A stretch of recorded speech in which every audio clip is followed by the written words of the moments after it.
साथियों, हमने जो है रामचरितमानस के अध्याय 2 में जो है अयोध्या कांड द्वितीय सोपान में जो है चौपाई संख्या 266 तक जो है वो कंप्लीट कर लिए थे।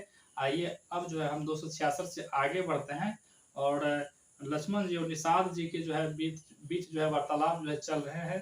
तो आइए साथियों हम आगे बढ़ते हैं। धरनी धाम धन पुर परिवारो, सरग नरक जहाँ लगे व्यवहारो। धरती घर धन गांव परिवार स्वर्ग और नरक का जहाँ तक व्यवहार है, देखिए सुनिए गुनिए मन माही, मोह मोल परमार्थ नाहि। जो देखे सुने और मन में विचारे जाते हैं, उन सबों का कारण अज्ञान ही है। ये परमार्थ अर्थात तत्व वस्तु पाने के कार्य उपाय नहीं है। साथियों, एक दोहा जैसे हम यहाँ से हम आरंभ करेंगे। सपने होए भिखारी नृप, रंग नाटपति होई। जागे लाभ ना हानि कछु, तिमि प्रपंच जिय जोई। स्वप्न में राजा भिखारी और दरिद्र इंद्र हो जाता है, पर जग जाने पर ना तो राजा कोई हानि होती है और ना दरिद्र को कुछ लाभ होता है। ऐसे ही संसार को मन में स्वप्नवत जानो। इस दोहे का तात्पर्य यह है कि जब जीव मोह अज्ञानता की रात में अचेत हो जाता है, अर्थात सो जाता है, तो अपने राजा रूप स्वतंत्र आत्म स्वरूप परमार्थ को भूल जाता है और स्वप्नवत माया को वश में होकर अपने को तृष्णावंत बनाकर दरिद्र हो जाता है। साथियों, यहाँ पर जो है लक्ष्मण जी निषाद जी को समझा रहे हैं कि जिस तरह से स्वप्न में कोई व्यक्ति राजा हो जाते हैं, रंक हो जाते हैं, लेकिन जगने पर जो है वह अपने वास्तविक स्वरूप में आ जाते हैं, उसी प्रकार इस संसार को जानो। और कभी यही माया मोहित दरिद्र जीव मायिक पदार्थों को पाकर अपने को सुखी मानता है तथा अपने को उन पदार्थों का स्वामी मानकर अहंकार करके इंद्रवत हो जाता है। साथियों, यहाँ पर लक्ष्मण जी कह रहे हैं कि इस संसार के माया पदार्थों को अपना मान लेने से जीव सुखी महसूस करता है और फिर वह बिछुड़ जाने से वह दुखी महसूस करता है। इसी तरह जीव का स्वप्न छोड़ जाता है, तब उपयुक्त दरिद्रता और राजतत्व के हानि लाभ कुछ नहीं रहते, सब के सब लुप्त हो जाते हैं। इसी तरह अज्ञानता के मिट जाने पर संसार लुप्त हो जाते हैं और प्रपंच द्वैत संसार से लुप्त हो जाने पर दुख सुख दुखदाई सुखदाई आदि भेद कुछ सत्य नहीं हो सकते। अस विचारी नहीं कीजिए रोसो, काहू बाद न देहु दोषो। ऐसा विचार कर क्रोध ना कीजिए और किसी को व्यर्थ में दोष ना दीजिए। मोहनिशा सब सोव निहारा, देख सपन अनेक प्रकार। ऐसा जो है अज्ञान की रात में सभी सोने वाले अनेक प्रकार के स्वप्न देखते हैं। यह जग जामनी जागहि जोगी, परमार्थी प्रपंच वियोगी। माया त्यागी सार तत्वदर्शी योगी जन इस संसार रूप रात में जगते हैं। केवल कोई घर छोड़ वैरागी बनने से माया त्यागी नहीं हो सकता। योगाभ्यास द्वारा माया के स्वर्ग और मृत्यु लोक आदि सब मंडलों को पार करके ऊपर पहुंचने पर माया त्यागी बन सकता है। योगों में केवल भक्ति योग, जिसकी विशेषता संपूर्ण रामचरितमानस में की गई है, सुख साध्य है। जागृत स्वप्न और सुषुप्ति इन्हीं तीन अवस्थाओं में साधारणतया सभी रहते हैं और जग जामनी में सोते हुए संसार व्यवहार का स्वप्न देखते हैं। इन तीन अवस्थाओं को त्याग कर जो चौथी अवस्था तुरीय अवस्था में जाते हैं वे योगी होते हैं। चौथी अवस्था में जाने को ही जगना कहते हैं। इसी जागरण में विषय विलास से वृद्धि होती है। इसी अवस्था में रहकर भजन करना बड़ा उत्कृष्ट है। इसलिए विनय पत्रिका में गोस्वामी तुलसीदास जी ने कहा, तीन अवस्था तजहूं भजहूं भगवंत, यानी कि 3 अवस्था को जो है तज कर भजहूं भगवान का जो है साथियों भजन करनी चाहिए। जानिए तब ही जीव जग जागा, जब सब विषय विलास विरागा। संसार में जीव को तभी सचेत जाननी चाहिए जब उसका चित्त विषयों के सब आनंदों से हट जाए। होई विवेक मोह भ्रम भागा, तब रघुनाथ चरण अनुरागा। जब सरासार व आत्म अनात्म का विचार होकर अज्ञान भ्रम दूर हो जाता है, तब श्री राम जी के चरणों में प्रेम उपजता है। सखा परम परमारथ ये हो, मन क्रम वचन राम पद स्नेह। हे मित्र, सर्वोत्तम परमार्थ यही है कि मन वचन और कर्म से राम के चरणों में प्रेम हो।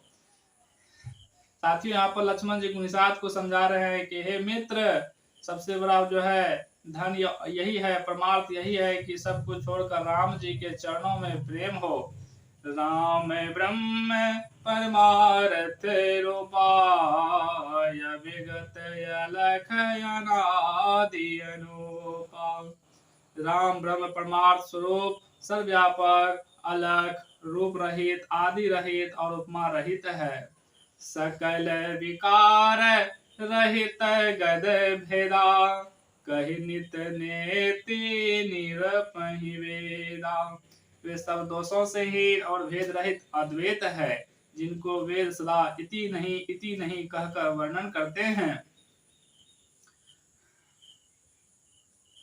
जो मायाकृत नर रूप में व्यापक है, नर व देव कोई भी रूप मायाकृत असत विनाशी आदि अनंत सहित होने के कारण उन गुणों को धारण करने वाला कदापि नहीं हो सकता जो इन चौपाई में वर्णित है।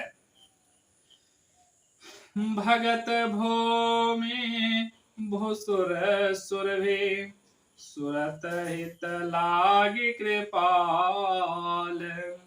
करत चरित धरे मनुज तनु, सुनत मिट ही जग जाल।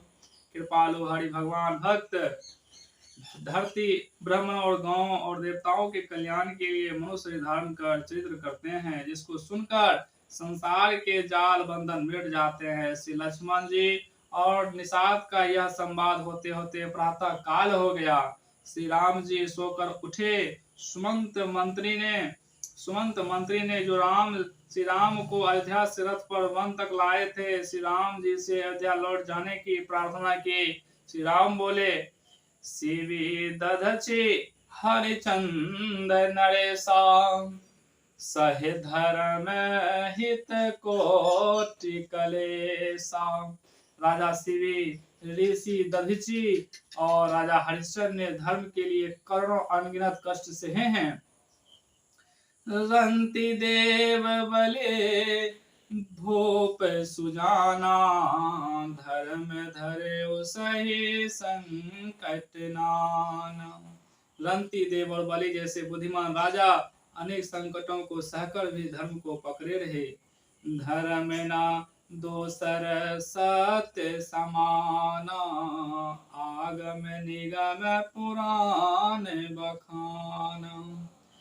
वेद और शास्त्र पुराण वर्णन करते हैं कि सत्य के समान दूसरा धर्म नहीं।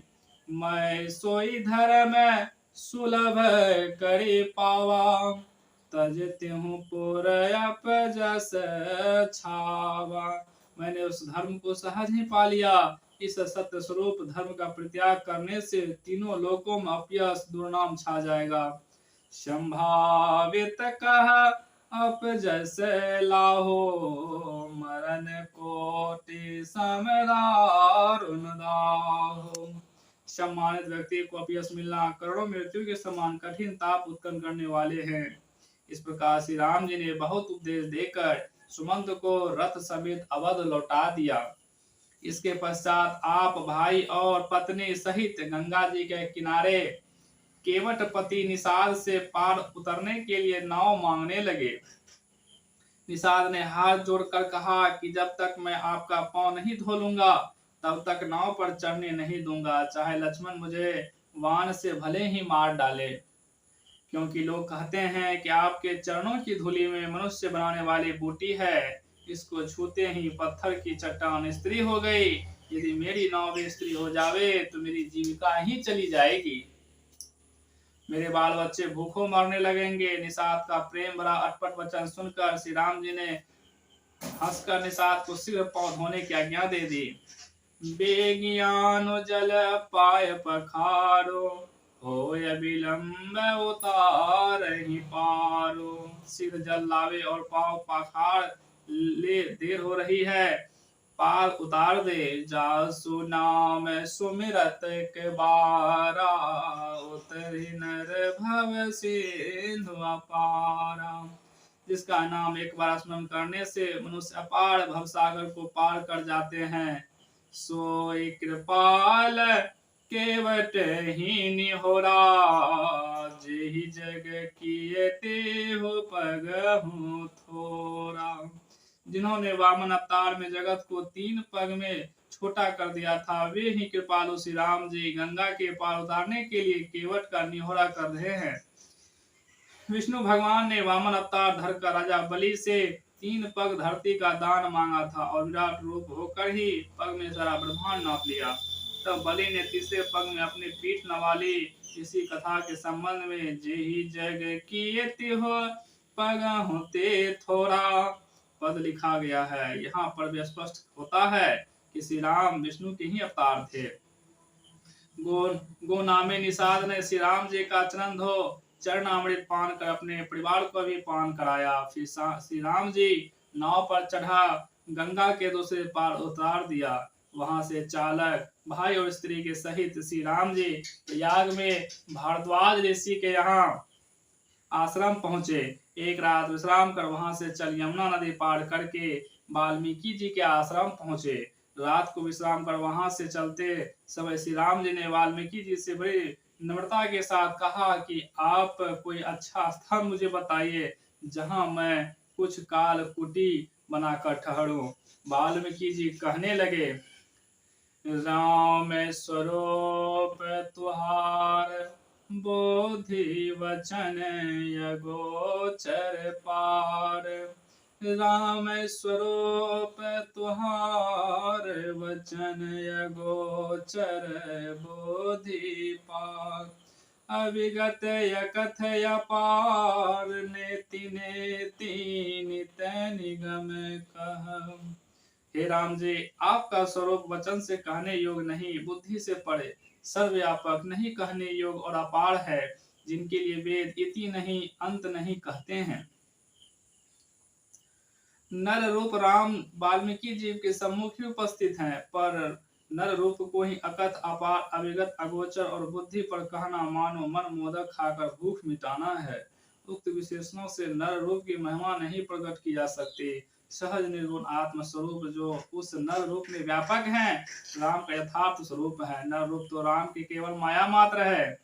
जग पेखनु तुम देख निहारे, विधि हरि संभव नाच निहारे।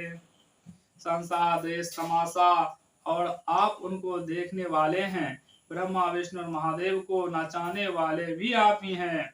ब्रह्मा विष्णु और महेश के रूप माया संबंधी हैं।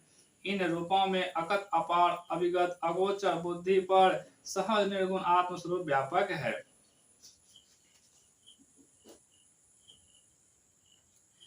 त्यू न जानहि मरम तुम्हारा, और तुम ही को जान निहारा। हे त्रिदेव, आपके वेद को नहीं जानते, फिर दूसरा कौन जानने वाला है। सोई जानई जेहि देव जनाई, जानत तुम ही हो जाई। आपको वही जानता है जिसको आप जना देते हैं, फिर आपको जानते ही वे आपसे निर्भीद हो जाते हैं। साथ ही यहाँ पे जो है वाल्मीकि जी मुनि कह रहे हैं कि आपको कोई नहीं जान सकता, आपको वही जान सकते हैं जिसे आप जना देते हैं, और जिसे आप जना देते हैं वह फिर आपसे अलग नहीं रह जाता, निर्भेदी हो जाता है, निर्विकार हो जाता है, आप और उनका जो है स्वरूप एक हो जाता है। तुम्हारे कृपा तुम ही रघुनंदन, जानहि भगत भगत और चंदन। हे भक्तों के हृदय के चंदन रघुनंदन, आपकी कृपा से भक्तजन आपको जानते हैं। चिदानंदमय देह तुम्हारे, विगत विकार जान अधिकारी। आपका शरीर चैतन्यमय और आनंदमय है, जिनको विकार रहित शुद्ध अंतःकरण वाले अधिकारी जानते हैं। नर तन धरे हो संतक सुर काजा, कहूँ करहूँ जस प्रकृति राजा। आपने संतों और देवताओं के काम के लिए मनु देह धारण की है, और इसी से साधारण राजा न राजा की तरह आप कहते हैं और करते हैं। तो साथियों, आज के जो है अयोध्या कांड, रामचरितमानस के अयोध्या कांड द्वितीय सोपान में इतना ही।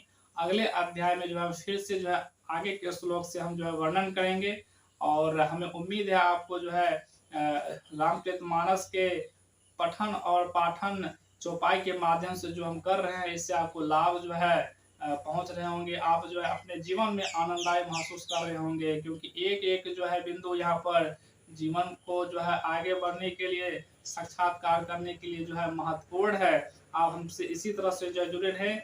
आपसे हम अगले जो है भाग जो है 4 में आपसे जो है पुनः हम जो है मिलेंगे। तब तक आप हमारे साथ बने रहें।